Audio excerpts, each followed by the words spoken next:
Salut la compagnie, alors aujourd'hui une vidéo un petit peu spéciale étant donné que je vais vous parler de déchets ou plutôt de produits recyclés essentiellement sur la partie plastique parce que c'est une problématique pour moi, que ce soit au niveau de l'image des agriculteurs parce qu'on dit qu'on pollue, voilà, et donc de pouvoir retraiter ces déchets ça me paraît important, aussi parce que ça a un coût financier. Parce que c'est vrai que devoir retraiter, mettre en déchetterie, ça a un coût. Ça a un coût pour la collectivité aussi, si jamais on le met dans les poubelles, ça peut avoir un coût pour l'environnement. Donc moi, l'idéal, franchement, c'est de pouvoir les recycler au maximum. Alors, il faut savoir qu'en agriculture, et moi particulièrement, j'utilise beaucoup de flux différents. Par exemple, on a des ficelles qui sont sur les ballots de paille voilà, des chevaux. On a des big bags dans lesquels je reçois mes pommes de terre. On a des big bags qui ne sont pas réutilisables, dans lesquels j'ai de l'engrais, par exemple, des filets, du P17. J'ai de la bâche, lorsque je fais de la salade et que je produis de la salade, voilà, il y a de la bâche. Il y a de la gaine plastique aussi pour l'irrigation goutte à goutte. J'ai aussi les bidons de produits phytosanitaires voilà, qui doivent être recyclés. Et grâce au système qu'on a en France, c'est-à-dire le système Adivalor, entre autres, j'arrive à recycler quasiment la totalité de mes déchets. Je crois que je suis à peu près à 100% d'avoir un recyclage qui est à peu près complet. Et la première chose que je fais, c'est d'abord essayer de réutiliser les produits. Voilà, je réutilise par exemple mes big bags pour un autre usage. Bien sûr, les filets, on les réutilise, ça c'est le premier usage.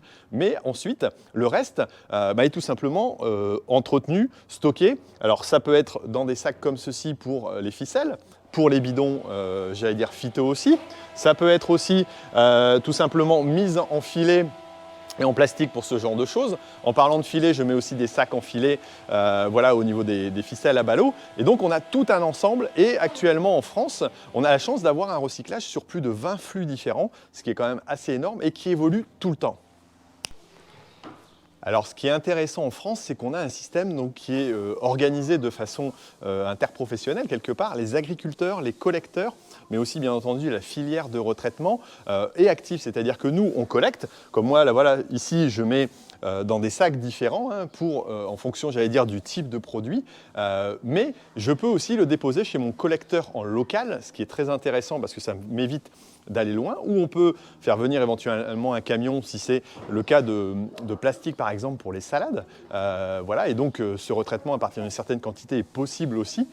C'est ce qui est intéressant. Alors pour l'instant, tout n'est pas complet, mais on est quand même à 70% de collecte en France, ce qui est quand même pas mal, avec 80% de retraitement globalement, voilà, même un peu plus, et donc c'est plutôt très bien. Alors il reste des pistes d'amélioration, mais qui avancent. J'ai lu la dernière fois dans une newsletter d'Adivalor par exemple, que ce filet voilà, que l'on trouve autour de ballots de foin par exemple, et qui est difficile à retraiter parce que comme vous pouvez le voir, il y a de la paille et il y a du foin qui reste un petit peu dessus, va pouvoir être traité prochainement. Donc on voit qu'on est dans une filière de progression, quelque chose qui avance et ça c'est vraiment intéressant. Et ce qui est intéressant de voir, c'est aussi qu'on est pionnier au niveau de l'Europe, tout simplement dans ces démarches-là, mais que tous les pays suivent et avancent aussi en copiant nos modèles, en les adaptant. Voilà, et chacun doit adapter un petit peu son système. Et ça, c'est vraiment très important.